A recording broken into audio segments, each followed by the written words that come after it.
Welcome to the news and why it matters. I'm Sara Gonzales. Glenn, what was the top story for you today? Top story has to be the speech that the president is going to give in 8 minutes tonight. Promise no more than 8 minutes, and the speculation of what he's going to say. All right, Stu. One of the stats being used to support both sides, really, of the immigration debate is both sides are using it to mislead you, and we have the truth on that. I know, it's shocking. Shocking. That's what I do. I shock people. I can't wait to get into that. Jason. I'm going to go with Glenn. What could happen or what might not happen, and what are the ramifications going forward and the precedent that sets in the future. All right, before we get into that, I want to thank our sponsor, iTarget Pro. Jason, you were just sharing some stories from the military off air. We won't go into those stories, but I would like for you to remind our audience why it's so important to dry fire. I learned from the best shooters in the world, the United States Marine Corps. The very first thing they do in boot camp is they have you dry fire. You do that for over a week, and it's imperative. You have to do it. Shooting's a perishable skill. And without something like iTarget Pro, all you're doing is you're doing nothing. You're dry firing to learn how to squeeze, your trigger. Which is important, but boring is not. Boring is not. Boring is not. I just don't do it. Yeah, I don't do it. Yeah. iTarget Pro, you actually do it because it's the same as going to the range without, maybe the adrenaline rush, but without the money. Yes, the expense. And so you're dry firing, you're actually doing it. The only thing you're not doing is spending money every time you pull the trigger. And it's more effective and realistic than Duck Hunt. Just playing that on Nintendo over and over again. That will not help. That will not help. So you can track your progress with the Target. You download the app on your phone, and it's got the Target up there, and it shows you how well you're doing. You can have little friendly competitions within your family if you'd like, and you're not shooting holes through your living room. You can go to itargetpro.com, save 10% right now, plus free shipping with promo code NEWS. That is itargetpro.com. It pays for itself. It really does. It really does. When you consider the range fees and the ammunition fees, it pays for itself very quickly. itargetpro.com, promo code NEWS. All right, Trump's speech, 8 minutes. I find that hard to believe. Yeah, which leads me to believe he's not going to be giving a persuasive speech to the American public. He says he's going to be talking about the problems on the border and the humanitarian crisis on the border. And he's going to be doing it in less than 9 minutes. He wants to be done by 8:10. The networks don't go to the White House until 9:01:30. So he's got about 8.5 minutes. Not a lot of facts you can lay out. No. Not a lot of persuasion you can do in that time. My guess is he's going to not do it. He's going to threaten to do it. Okay. To do it, meaning? National emergency. Okay. I really don't like this. It is constitutional. He can do it. It will be interesting to see because it will be fought in the courts. It'll be interesting to see if the courts overturn this while they didn't overturn DACA, which was clearly unconstitutional. But I don't like anything that gives the president, this president, the last president, the next president, more power. Because, and this isn't necessarily going to cause them to do it or stop them from not doing it. But if you elect the next president, and the next president believes that the number one crisis in the world is global warming, he can do the same thing. Yeah. Claim eminent domain on any coal factory. Scuttle them. There's no real proof that you have to show to. No. It's very subjective. It is the definition. Remember, dictator did not have that wasn't a bad word. That was a new word after the turn of the century. And they thought that was a good thing, that you could be a dictator. Dictator took on a bad connotation with Mussolini, but mainly Hitler. But that is a lot of things, the mustache, all sorts of stuff. Yeah, Charlie Chaplin really didn't work after that. But that is the definition of an autocrat or a dictator, somebody who just says, we're doing this, and I have the authority. It's not a good precedent to send. The way the law is structured, though, is essentially gives him that power, right? Yes. It basically gives him the power to identify a crisis and then take additional actions, and there's specific actions. It's remarkable to me, though, that this power has been in existence since 1789, and it wasn't used until 1970. I don't know if it was it a long. So the power's been there, but it was much less checked. They could do pretty much whatever they wanted. They didn't have to declare exactly which emergency powers they were going to use. So, and I think that in the 1970s, they actually did the act. It was the National Emergency Act in the 70s to say, look, these are the actual rules for it because you've been abusing them. The funny thing, though, is that the rules are still... Of course they are. They're stupid. It really is. This is how they work. So if Congress doesn't like it, if the president declares a national emergency, Congress says, no, we don't agree with this. All they need is a simple majority vote in both houses. Simple majority vote. That's not so simple, even still, usually if it's, if you don't control both houses. But let's say they get that. Well, then it goes back. It's treated like a bill. It goes back to the president's office. So the guy that just declared an emergency is the one that's now going to say, okay, yeah, I totally agree with you, and then sign off on it? No, he's going to throw it out and veto it. Of course he would. Then it would take 2/3 majority to overturn that veto, which you're never going to get. And it's never happened. Go away. Yeah. We're under 22 or 23? 28. 28 emergency acts right now. The first one after that original act is still in effect. 1979. It's still in effect. In fact, I would make the case that one of the later Obama emergency acts, one of the things where he went and he returned all the cash, is a violation of the first emergency act of 1979, which is still in effect. They're still, which shows you that once it's human nature not to want to give up power.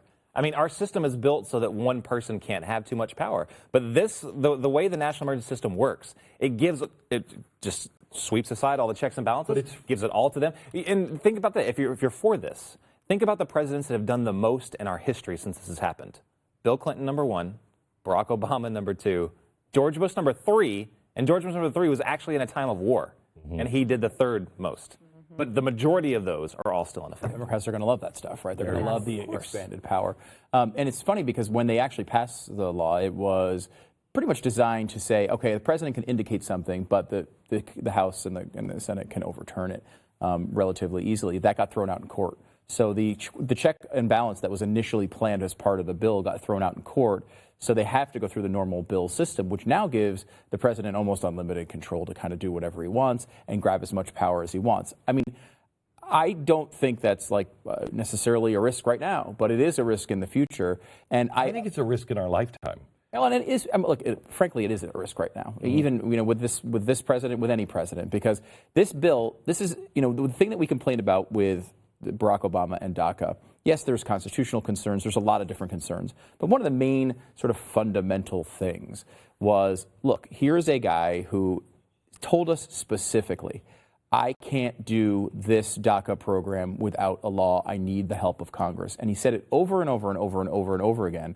And then when he couldn't get that help, he just went down another road. And that's the same thing that's happening here. I mean, look, he's tried to get this bill passed. He's tried to get this funding 1 million times through Congress.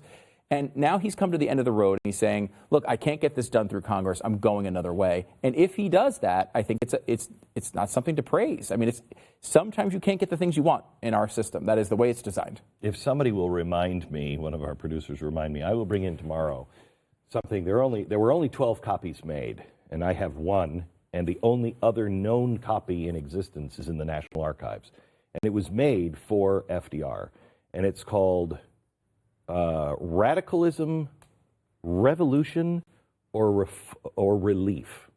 And it was made for FDR, and it's amazing. It's all hand-colored charts. They had to make this entire report by hand. They made 12 of them for the president's cabinet. And it was, you need to declare an emergency, and you need to give relief, because you're going to have revolution or radicalism, and we will lose the country. Now, you tell me, we all think, I should say experts believe, that we are headed for a massive recession, not necessarily a depression. I and others believe that we are headed for something more akin to 1929. But let's just say that we have, because of technology and a recession, unemployment at 15%, 20%, 10%.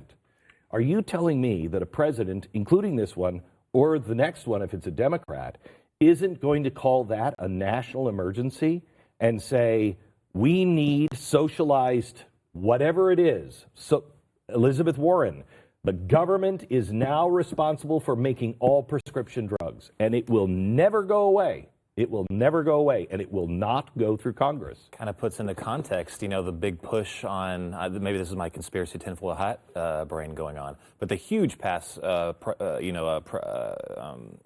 the opioid crisis. There were a lot of Democrats that were saying, declare this a national emergency. Declare this a national emergency. It was like this huge thing. So let's just say, for instance, he did declare it a national emergency. Well, we know these things don't go away. Mm-hmm. They're re-upped every 12 months. They're never, they're always just refiled, like it's on like an automatic system. What powers do that? How broad is that? Mm-hmm. Could they eventually, were they looking at that as maybe a backdoor into getting some of those things that they wanted to?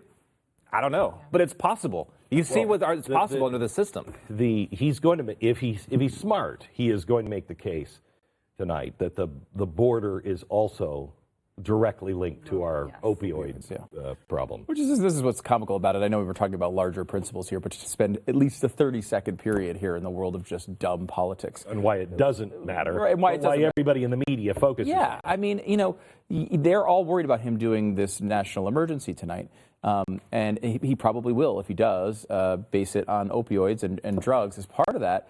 Well, he ran as promising to create a national health emergency for opioid addiction.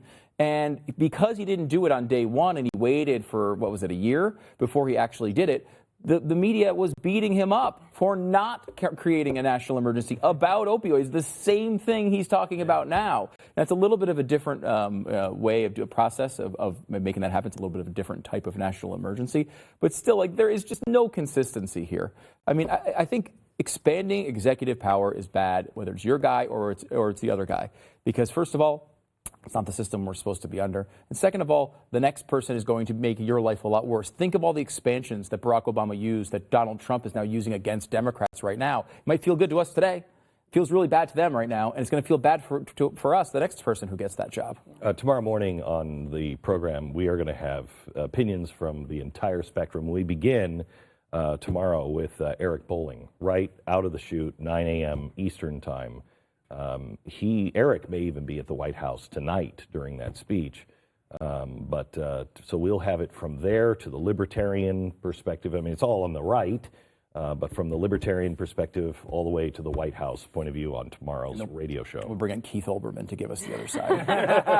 Well, nobody's going to listen to him. We're going to bring him in and put him in a closet. Yeah. I want to get into the misleading claim. Yes, so one of the biggest stats going around right now is what's actually happening on the border when it comes to terrorism. That's been a big part of the sell here, as the border being a crisis. And there's a bunch of stats kind of going around. A lot of people in the White House have been saying them, and I think the media is getting it wrong, and the White House is getting it wrong on this one. Mike Pence has said it, the DHS secretary said it, and also Sarah Huckabee Sanders was saying it. She was on TV with Mike Wallace this weekend, and here's how that went. We know that nearly 4,000 known or suspected terrorists come into our country illegally. And we know that our most vulnerable point of entry is at our southern border. I know this statistic. I didn't know if you were going to use it, but I studied up on this. Do you know where those 4,000 people come, or where they're captured? Airports. Not always, but certainly a large number. The State Department says there hasn't been any terrorists that they found coming across this border. It's by air, it's by land, and it's by sea. It's all of the above. But one thing that you're forgetting is that the most vulnerable point of entry that we have into this country is our southern border, and we have to protect it. And the more and more that individuals they're not coming across the southern border, Sarah. They're coming and they're being stopped at airports. They're coming a number of ways. They're certainly, I'm not disagreeing with you that they're coming through airports. I'm saying that they come by air, by land, and by sea. It's true. Well, is it not? There's multiple things going on here. There's two different numbers that have been thrown around, 4,000 coming in and 3,000 coming in. They're actually two different numbers. 4,000 are the people coming in that are on terrorist watch lists. The overwhelming percentage of those do come through airports. And that are on terrorist watch lists? They're on terrorist watch lists. I can't get grandma onto a plane, but you can get somebody into the country who's on a watch list? At least to the border, or at least to the airport. Cow. And there's on our side of the airport, though? On our side of the airports, yeah. That's craziness. Yeah, so there are a few hundred that have been at the border, so there are some at the border. Although The way it's worded is it says by land, so it's not you can't technically tell, but I mean it's how else do you get in here? I don't know if there's a bridge. Well, yeah, because Mexico came out and said that they found some special interest aliens and known or suspected terrorists. Right, and so those are two different groups, however. Like so there's 4,000 in the terrorist watch list. The special interest aliens is another group, and special interest aliens are people who have travel patterns similar to terrorists, but are not suspected to be terrorists necessarily. Or you don't know. Not proven to be involved. They trap like if you land in Syria at some point and then start coming through the border, they're going to be like, hey, wait a minute, what were you doing in Syria? That does not mean you did anything wrong in Syria, but it's a risk part of this. Jason is ahead of our research for military and foreign affairs. Didn't I hear from you on research that they also found that people were being possibly trained and then flown through South Africa, et cetera, into Mexico or Honduras and coming up? Yeah, U.S. intelligence, it's a known route from U.S. intelligence, and there was a recent study by the Center for Immigration Studies that just broke this wide open. No one talked about. It's insane. But it's an actual route that al-Shabaab maintains amongst Al-Qaeda. That's Al-Qaeda. In Africa, it goes to Brazil. They know the entire route. Goes to Brazil. Then they're shuttled up to Panama, where they go through Panama, through Costa Rica, and all the way up. You have that report ready for me tomorrow. We'll cover that on radio too. And the Center for Immigration Studies is a very conservative immigration group. They're very focused on the realities of the situation. They're not like crazy people that deny the reality. Let me give you this quote, though. This is from someone, Todd Bensman, at the Center for Immigration Studies. I can say definitively that the number of terrorist suspects arriving at the southern border and en route never came anywhere close to 3,000, let alone 4,000 in any single year of my state government intelligence service. He worked for Texas. He also said he estimated the number to be around 20 per year. Now, of course, there was 19 that did 9/11, so that's a big deal. Right. A couple more points on this quickly. Number one, it's not the people we're catching at the border I'm worried about. It's the ones we're not catching. Right. So we have this is an estimate of how many people we've caught. How many people are we not catching? The most advanced people we're probably not catching. The other part of this is they keep saying, well, if they're coming to the airports, they're not coming from the border.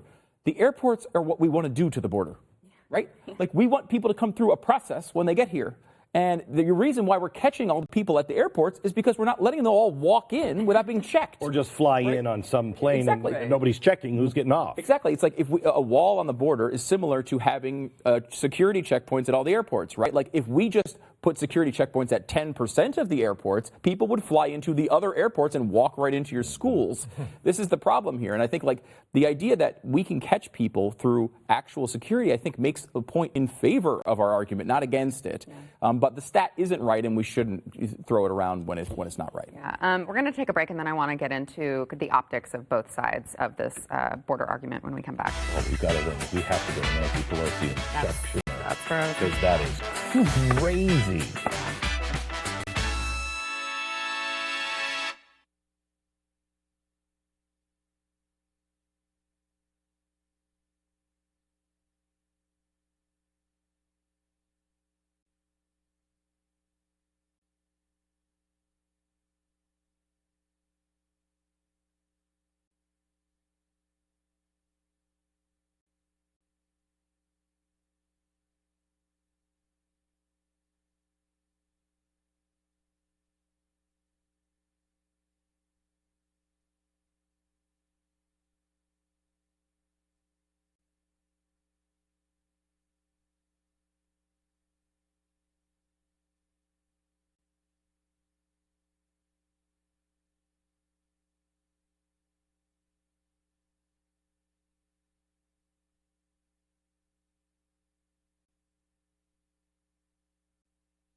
All right, before we get back into the border, I want to thank our sponsor this segment, realestateagentsitrust.com. Glenn, you founded Real Estate Agents. This is something that Tanya and I did. This is a passion of mine because we had just such a bad experience, and I've had them over and over and over. I've moved so many times in my life. With real estate agents? Yeah, and you don't ever know how to find the right real estate agent. And then you get the one with the picture on the bench. On the bench, that's the best one. Actually, you find that the ones who are advertising themselves the most are the ones who are not spending the advertising dollars on your house. How many times have you ever sold your house and said, what is your marketing plan? Yeah. Nobody ever thinks of that. So when I started doing projects with other real estate conglomerates, if you will, around the country, I started meeting all of the best people in real estate, and I started learning what works and what doesn't work. And so we thought, why don't we just come up? We're not a real estate company. We're just a company that takes the best agents around that we know are really good, that are fans of the show, have our same sensibilities, our same kind of, loyalty to ethics, and puts you in touch. So we follow you from the moment you come to the site. We give you the real estate agent. We are not involved in the transaction, but we follow you all the way until you got the keys to your new house or you pass the keys to somebody else. So we're making sure that everything's on the up and up. And then I heard that Glenn Beck actually personally comes to your house to welcome you. Oh my gosh, I'm there with a welcome mat. The bread and the wine or the olive oil or whatever it was. No, but really, if you're looking to buy or sell your home, go to realestateagentsitrust.com. They can help you. Okay, so I want to get into the optics because I think that both sides think that they are going to be the ones to come out ahead, that the American people are going to back them. You've got Trump who says, I ran on this, I won on this, this is my issue, the American people are going to agree with me. And then you've got Pelosi and Schumer, who, Pelosi came out and made the statement that building a wall is immoral. So we know what their take is going to be. If Donald Trump, we have to find out who the speechwriter is tonight. Yeah. And I'd like a copy of the speech as written and compare it. Because this is probably one of the most important speeches I've ever seen a president give. And if he's doing it in 8 minutes, every word counts. Yes. And it's immoral to have a humanitarian crisis on our own border where people have used those people. It's immoral what the left is doing to these people. It is absolutely moral to have it. Here, let me do it this way. You have kids. Is it immoral to surprise your kids with a new rule that they didn't know? They thought you were going someplace else and say, you broke the rule, and you spank them? Absolutely immoral. Yeah. But if you tell them, these are the rules, don't do that, Johnny, don't do that, don't. There's a heavy price to be paid. It's going to be a timeout or it's going to be a spanking. Don't do that. Then the kid does it. It's not immoral to punish them. It's the right thing to do. The clearer we are on our laws, the more moral we are. Yeah. I do think it's interesting because, they say that they're not advocating for open borders, but then, Pelosi comes out and says that a wall would be immoral. So it's like, well, what are you advocating for then? Yeah, walls aren't moral or immoral. They're just walls. They're walls. Yeah, they're borders. Yeah, they're not. Yeah, I mean, they can be used for immoral purposes. We saw that certainly happen in Nazi Germany, right? Immoral purposes. Well, we keep terrible people out of schools with walls too and fences. Prisons. Right. If walls are immoral, then why do we have them around our Nancy prisons? Pelosi's house, right? I assume also has walls. It's just it's a silly argument that it's immoral. I mean, I think it's about it being effective. It's not a moral argument. I mean, the moral argument is whether we have a border or not. If you think it's immoral to have a border, then you can have to argue for open borders. If we're going to have a border which people have to cross legally, then it's about how to effectively enforce that border. And I think right now we have certainly a large disagreement. I don't think the Democrats want to enforce the border at all. I don't think they care. I do. I think they do care. They used to. I think long ago. No. I think they care to keep it open. Yeah. Yeah, and I think they want that open border. And I think, and I don't. We talked about why? For the chance for more voters? Just chaos? Chaos, more voters. They see the writing on the wall that the world is changing. They see themselves as an agent of change. I do believe that there are those high enough above. I mean, if we talk sometime about, maybe we could do this in overtime, the things that I learned, I never believed that there were gatekeepers, but there are gatekeepers. And the gatekeepers are not Nancy Pelosi. They're not Chuck Schumer. And you have to pass those gatekeepers to be able to go up. And I think those gatekeepers, they see the changes that are happening and this old system, and there are some nefarious gatekeepers and some not nefarious gatekeepers. And chaos on the border, new voters in, that helps change America Jason, fundamentally. Last word, Jason. If you think about it, the wall gets rid of all the problems that they're screaming about right now. You wouldn't have tons of kids being separated from their families because they wouldn't get across to begin with. You wouldn't have the Border Patrol snatching them up or firing tear gas at a defenseless border because the wall would be there. You wouldn't have all these issues. It seems like one of the easier things that they could sell to people and to the Democrats. No, because then Nancy Pelosi couldn't complain anymore. I think you're exactly right. They want it open because of those reasons. All right, back in a minute. We have somebody who moved into our neighborhood who just built this modern house.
It's not immoral. All right, if you have not yet done so, you've got to go to blazetv.com. We have got a lot of new seasons airing very soon. Oh, we have something big for the State of the Union address. It's all hands on deck.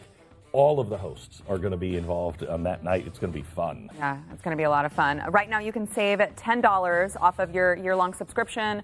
Just use promo code NEWS. That is blazetv.com. We've got a lot coming up in overtime. There's one story about a very strange crime, I guess, but you don't want to miss it coming up next. Bizarre.